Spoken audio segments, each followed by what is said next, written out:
पास में आ जाना। नमस्कार दोस्तों, मेरा नाम है प्रोफेसर डॉक्टर सर्वेश जैन और पिछले कुछ दिनों से मैं एक्सियल पेन के लिए इरेक्टर स्पाइनी नर्व ब्लॉक लगा रहा हूँ। हालांकि सैंपल साइज़ इतना बड़ा तो नहीं है मेरे पास कि 100-150 मरीजों का अनुभव हो, लेकिन 10-20 मरीजों का मेरा अनुभव है। मैंने ये पाया कि रेडिकुलर पेन हो तो एपिड्यूरल स्टीरॉयड वगैरह तमाम DSC भी रहते हैं। यदि एक्सियल पेन है तो इरेक्टर स्पाइनी नर्व ब्लॉक को वो अच्छे से रिस्पॉन्ड कर रहे हैं, ऐसा मेरा अजम्पशन है। हालांकि कई सारी कंफाउंडिंग बायसेस भी हैं कि हम सेम टाइम में विटामिन और मिनरल सप्लीमेंटेशन भी करते हैं, थोड़ा सा फॉरवर्ड बेंडिंग इत्यादि अवॉइड करने का बोलते हैं, विटामिन D सप्लीमेंट करते हैं, एनाल्जेसिक, और कभी किसी मरीज में फिजियोथेरेपी। तो बहुत ज़्यादा कंक्लूसिव नहीं है, लेकिन अभी फ़िलहाल मैं एक्सियल बैक पेन के लिए इरेक्टर स्पाइनी नर्व ब्लॉक दे रहा हूँ, जिसके बेस में मेरा थोड़ा बहुत एनेस्थीसिया का विचारधारा है और थोड़ी बहुत प्रोलोथेरेपी की विचारधारा है।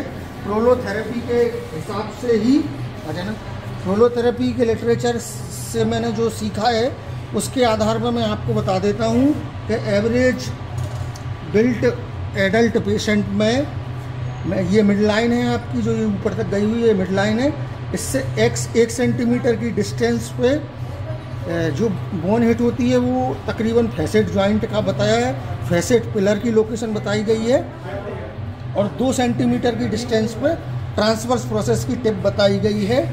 ये सारे प्रोसेस USG गाइडेड किया जाना चाहिए, सियाम गाइडेड किया जाना चाहिए, लेकिन अनफॉर्चुनेटली अपनी तमाम खूबसूरती के बाद भी we are living in a third world country, underdeveloped country. तो माशाल्लाह से हम एक दिन फर्स्ट वर्ल्ड कंट्री बनेंगे। वो ट्रक बना ली क्या देना, वो शशि ने बनाई। चलो ठीक, पोस्ट कर दो, पोस्ट यहाँ पे। मुझे थोड़ा सा मैं ब्रीफ कर दूँ तो जनाब हाज़रीन, फिर से पेशे खिदमत हूँ professor doctor Sarvesh Jain. Midline axial back pen के लिए ये हम इरेक्टर स्पाइनी नर्व ब्लॉक लगा रहे हैं। हमने सबसे पहले सारे स्पाइनस प्रोसेस को जोड़ते हुए एक लाइन खींची और उसके 1-1 सेंटीमीटर दोनों तरफ लाइन खींची है। वो हमारी फेशियल फैसेट पिलर्स की लाइन है, और 2-2 सेंटीमीटर ये ट्रांसवर्स प्रोसेस की टिप है अप्रोक्सीमेटली।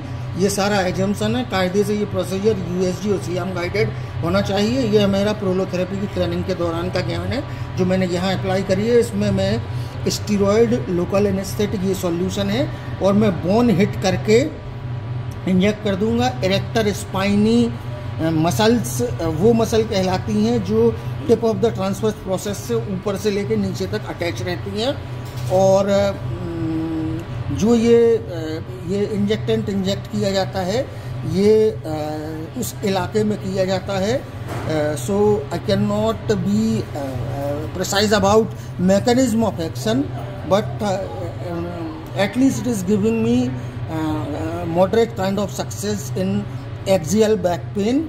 रेडिकुलर के लिए आपके पास transforaminal epidural steroid, interlaminar DSCB और अल्टीमेटली एंडोस्कोपिक स्पाइन सर्जरी इत्यादि विकल्प हैं। तो ये इरेक्टर स्पाइनी नर्व ब्लॉक मैं आपको सिखाने की कोशिश कर रहा हूँ। ये मैं गया 2 सेंटीमीटर, ये बोन हिट करने के बाद ही, टिप ऑफ ट्रांसवर्स प्रोसेस के बाद ही डिपॉजिट करना है। ये मुझे बोन हिट हुई, ये मैं इंजेक्ट कर रहा हूँ। पुनः अगले लेवल पे अंदाजन 3-4 सेंटीमीटर नीचे। बस हो गया बहन जी, ये हुई बोन हिट मुझे। बहुत बढ़िया काम हो गया बहन जी आपका, नंबर 1। बस हो गया।